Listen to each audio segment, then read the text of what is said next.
Tadi itu kita belajar tentang Australia kan? Iya, Lupa tentang negara Australia itu gimana sih? yang aku tahu nih, bentuk negara Australia tuh federasi, yaitu kekuasaan pemerintah tuh dibagi menjadi dua. Yang pertama kekuasaan pemerintah pusat dan pemerintah bagian gitu. Terus aku mau tanya juga nih, bentuk pemerintahnya tuh apa sih? Aku nggak paham. Oh, bentuk pemerintahan Australia itu monarki konstitusional. Jadi kepala negaranya itu raja atau ratu. Oke, oke. Aku punya ide. Kalau misalnya kita interview orang random itu gimana ya? Buat kita lebih tahu tentang mengenai negara Australia yang lain gitu. Boleh sih, kita jadi lebih banyak ilmu. Oke, yuk. Nah, gimana kalau kita nanyanya kayak orang-orang di TikTok? Biar seru gitu. Boleh tuh, boleh. Kayaknya seru juga. Oke, yuk. Kak, boleh minta waktunya sebentar gak? Aku ada pertanyaan nih buat kakak-kakak semua. Apa tuh? Kakak-kakak tuh tahu nggak sih tentang Australia dan bentuk pemerintahannya dan lainnya? Tahu? Oke, aku mau tanya nih. Bentar ya. Oh iya, silakan. Buat kakak. Kakak, siapa ini namanya? LB. Oke, Kak Elbi boleh jelasin nggak tentang sistem pemerintahan di negara Australia itu seperti apa? Kalau setahu aku ya, sistem pemerintahan di Australia itu kan pakainya parlementer ya. Parlementer. Jadi itu nanti di kekuasaannya itu ada dua, kepala negara sama kepala pemerintahan. Kalau dari kepala negaranya itu aslinya kan sebagai bagian persemakmuran Britania Raya itu dia kan kepala negaranya sebenarnya raja atau ratu Inggris. Cuma berhubung tempat tinggalnya amat jauh nih dari Australia, itu akhirnya di Australianya dia diwakilkan sama gubernur tunggal. Oh gitu. Jadi Oke, fungsinya di kepala negara di Australia ini lebih ke simbolik aja sih, bukan yang megang kekuasaan secara langsung, enggak. Cuma dia ini simbol dari kedaulatan, kemudian yang menyatukan daripada rakyat di Australia itu ya simbolnya kepala negara ini. Oke nih guys. Nah, kalau kepala pemerintahan tuh kan yang memegang dari Perdana Menteri. Perdana Menteri itu diambilnya dari ini kan, setahu dari parlemen. Parlemen. Ya. Jadi di parlemen itu nanti diambil suara mayoritas itu nanti untuk memilih Perdana Menteri. Nah, Perdana Menteri inilah yang nantinya memegang kekuasaan secara langsung. Jadi sehari-hari kepemimpinan itu dipegangnya sama Perdana Menteri. Kalaupun misalnya nanti ada masalah terkait kenegaraan dan lain-lain itu yang eksekusi di lapangan Perdana Menteri. Ya di lapangan lah. Yang eksekusi gimana caranya menyelesaikan masalahnya itu dari Perdana Menteri, ya ke kepala negara. Itu aja sih Kak, mungkin kalau dari Bagus aku. banget sih Kak Elbi jawabannya. Terus kan di Australia tuh juga ada kayak pembagian kekuasaan kan. Kayak contohnya tuh eksekutif, legislatif, dan yudikatif. Ada yang bisa jelasin nggak? Dari eksekutif dulu deh. Saya Kak. Oke, dengan kakak siapa nih? Saya ke Sidan. Saya mau menjelaskan eksekutif. Saya lumayan lah paham. Jadi singkatnya ya, kekuasaan eksekutif itu dipegang oleh raja dan dijalankan oleh gubernur jenderal sebagai wakil raja. Oke. Dan itu mencakup pemeliharaan dan pelaksanaan di konstitusi ini. Jadi gubernur jenderal itu diangkat oleh Raja Charles III dan menjadikan wakil raja itu. Oke, sedikit ya. Kalau legislatif, ada yang tahu nggak?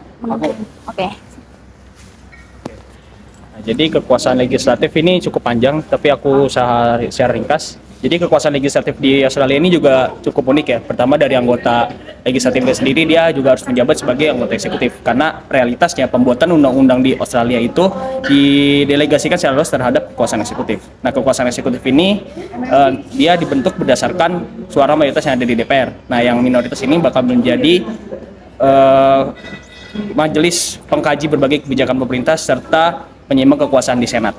Nah, di Parlemen Australia ini juga memiliki berbagai keunikan. Pertama, dia ada 3 pihak, yaitu ada oposisi, pemerintah, serta perwakilan menteri. Nah, oposisi ini adalah pihak yang berlawanan dengan pemerintah. Nanti mereka mencerca dengan berbagai pertanyaan. Nah, untuk pemerintah sendiri itu terbagi menjadi 2 dalam debat ini. Pertama, mereka mempersilahkan para menteri untuk menjelaskan berbagai kebijakan pemerintahan, serta mereka juga akan menjelaskan hal-hal positif yang ada di pemerintahan. Nah, lalu pemerintah sendiri juga bisa mencerca balik si oposisinya. Nah, tentunya debat di parlemen ini terbuka di publik ya, bisa dilihat di Instagram, TikTok, YouTube, dan lain sebagainya. Udah, itu dari aku. Terus yang terakhir nih Kak, yudikatif. Oh, mungkin aku bisa bantu jawab. Oke, dengan Kak siapa? Dengan Kak Gleam. Oke, Ini Kak Gleam. dengan setahu saya tuh, jadi yudikatif ini kan punya fungsi lembaga pengawasan ya. Nah, dasarnya itu apa? Dasarnya itu ada di bab 3 Australian Court itu.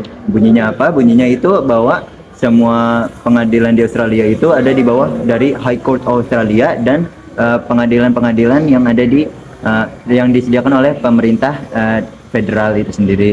Nah, dari ini nih, dari pemerintah itu dari tingkat jadi di Australia ini ada tingkatannya. Yang pertama itu yang paling puncak itu namanya High Court Australia. Ini menangani perkara-perkara atau banding dari negara-negara bagian yang ada di Australia itu. Selanjutnya itu ada Federal Court Australia. Nah, Federal Court ini menangani hukum-hukum perdata dan administrasi yang ada di negara federal tersebut. Bawahnya itu, nah selanjutnya itu yang terakhir itu ada Family Court Australia. Fungsinya apa? Fungsinya ini menangani kasus-kasus tentang kekeluargaan, Kak. Jadi misalnya perceraian, pernikahan, nah itu diajukan oleh Family Court Australia tersebut. Nah, fungsinya itu biar efisien geraknya, biar cepat dan juga mudah lah ya. Oke, bagus banget nih penjelasannya dari kakak-kakak semua. Ada hadiahnya apa enggak? Dia ya? Gak ada lagi. Gak ada lagi.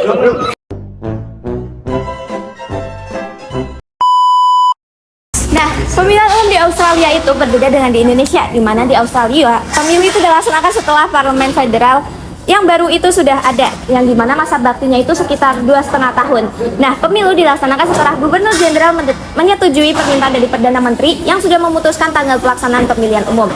Warga di atas 18 tahun wajib untuk ikut pemilu. Kalau nggak ikut pemilu, bakal dikenai denda atau bahkan tuntutan pidana. Jadi kesimpulannya itu, Australia itu merupakan negara federasi yang bentuk pemerintahannya merupakan monarki konstitusional dan sistem pemerintahannya adalah parlementer.